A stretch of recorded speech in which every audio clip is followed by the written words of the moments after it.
waxaan malaynayaa intaan hadeer madasha joogtaa filahaana waa ku waxgarad arag ahaana waa wax ku waxgarad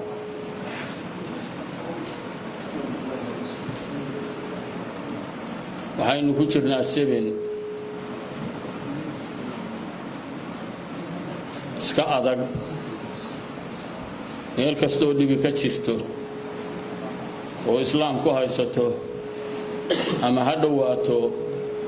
ama ha dheeraato ilaahay ha ka dulqaado wanaagna Allah ugu bedelo bogoodana burcad Allah isu mari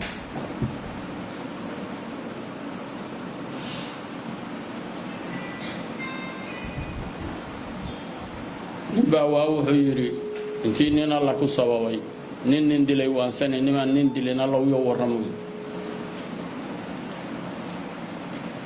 rabshad dhacday inta tan looga warrami mayo oo qiimaysanta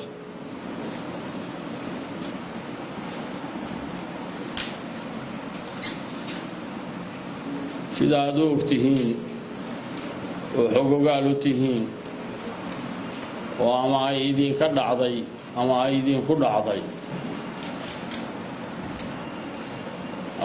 dhacday markaan leeyahay dadkaan maanta dalkaan ku nool ama diinta wada haystaa waxba ma kala ah oo islaamtinimadu sida aynu ognahay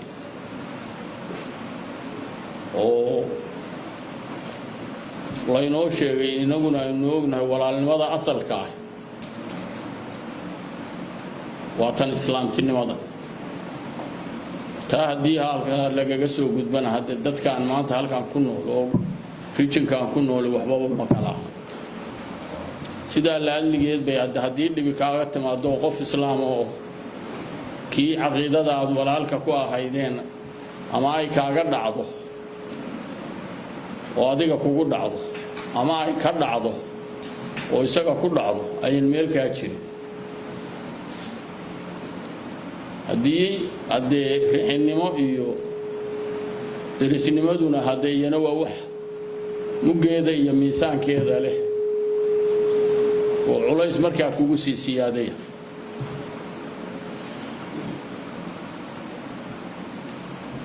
waxaan marka maanta shirkaan u qabtay oo baaq nabadeed u dirayaa meel kasta oo dalka Soomaaliyeed oo dhibi ka jirto in dhibta wanaag iyo maslaxad lagaga hortago khaas ahaan midda hadda aynu ognahay oo Puntland dhexdeeda ah oo ah meeshaan la yiraahdo saxmaygaag iyo sangajabiye waxaan leeyahay intii ku dhamatay Allah u naxariisto inta ku dhaawacantay Allah booga dhayo inta maanta arintaasi ay ka dhaxaysana Allah kala qaboojiyo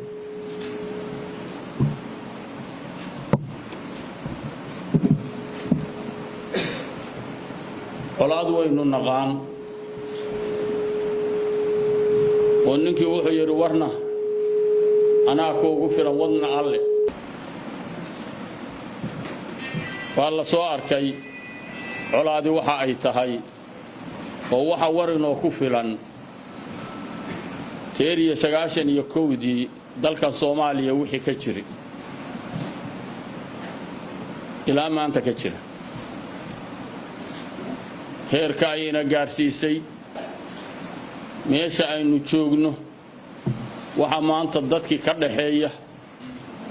haday horumar diimeed tahay iyo haday horumar daleed tahay iyo haday horumar nololeed tahayba warintaas aynu ku filan haddana geed kasto aad qoyaankiisa ka yaabtid baa la yiri in hal bislaysa baa hoostal markii hoos ahaan loo dhaco gobollo badan ama qabiilooyin badan ama rijimo badan baa dhibaato dhexsatay oo aad ogtihiin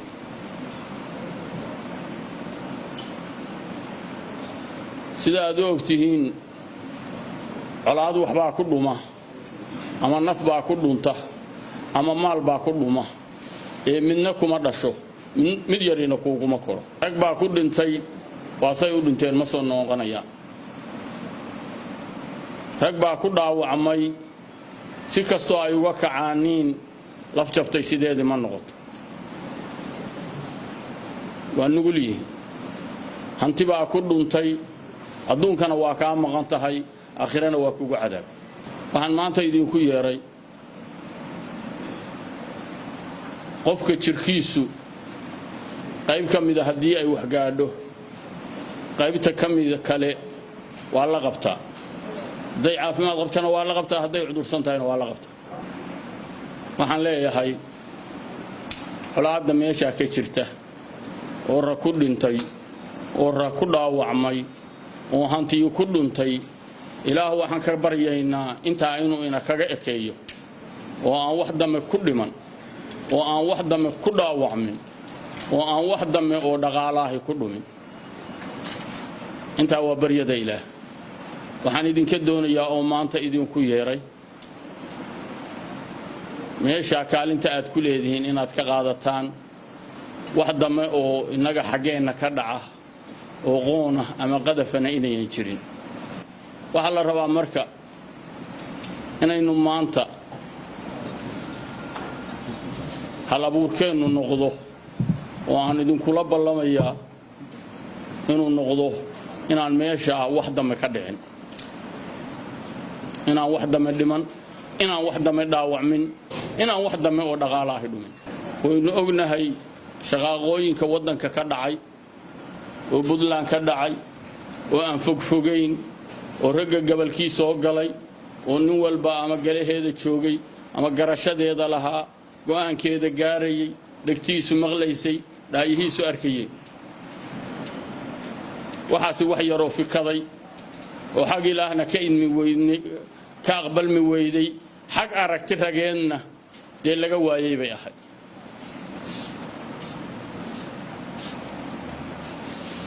inta ay maanta joogta allahayna kaga xijaabo laakiin garashadeedii iyo go'aankeedii iyo guusheedii baan idinka rabaa waxaan doonayaa marka dhib idinka timaada dhib idinka timaada inayan idinkana wax idin yeelin cid kalena wax yeelin dhib cid kale ka timaadaana ficilka ay leedahay oo xun inaydaan qaadan ee aad kii fiican qaataan saa haddaad yeeshaaniin aakhirana guul baad helaysaan adduunkana guul baad helaysaan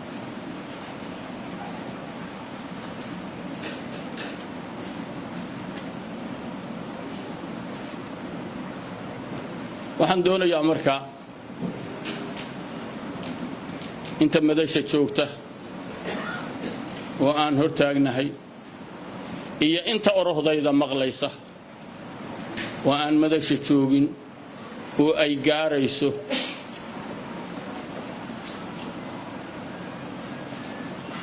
waxaan maanta ku baaqayaa nabad inaan wax dambe dhicin inaad ila qaadataaniina waa idinka doonaya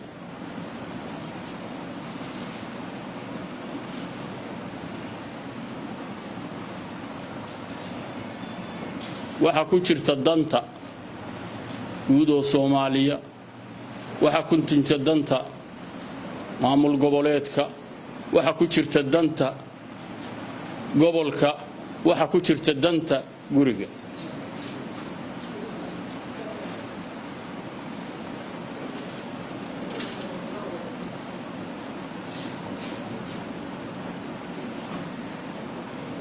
waxaan idin leeyahay midda ma aad ridaan ayay dhicin mid leedinku ridana ka jawaabineen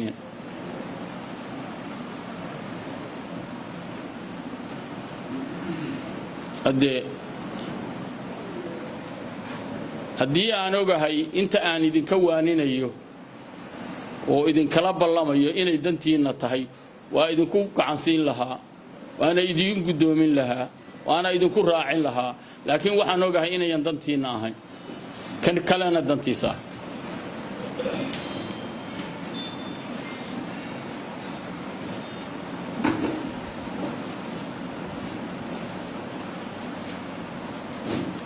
rag baa jiray ama ragga ah oo galaha jooga oo ku mashquulsanaa oo muddo waday ama jira oo ayaguna isla ragga ah aad iyo aad bay ugu mahadsan yihiin inta ay qabteenna Allah ka abaal siiyo inta kale ay wadaanina Allah ku guuleeyo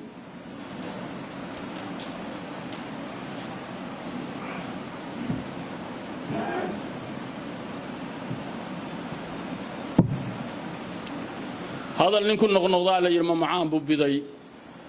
mise wax kale oo yiraahdo aqoon way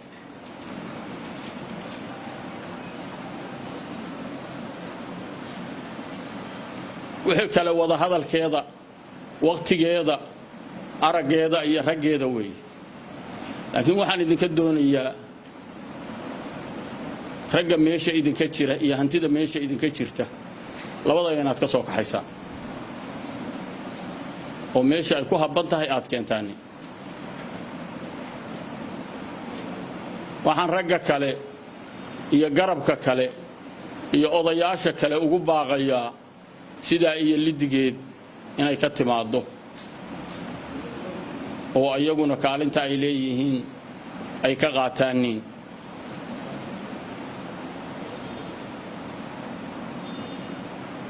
baan ayagana u sheegayaa waxaan hadalkii kaga baxayaa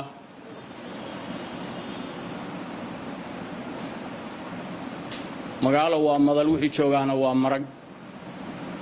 inta aan idin leeyahay waana gar waana go'aan waana guddoon aad iyo aad baa u mahadsantihiin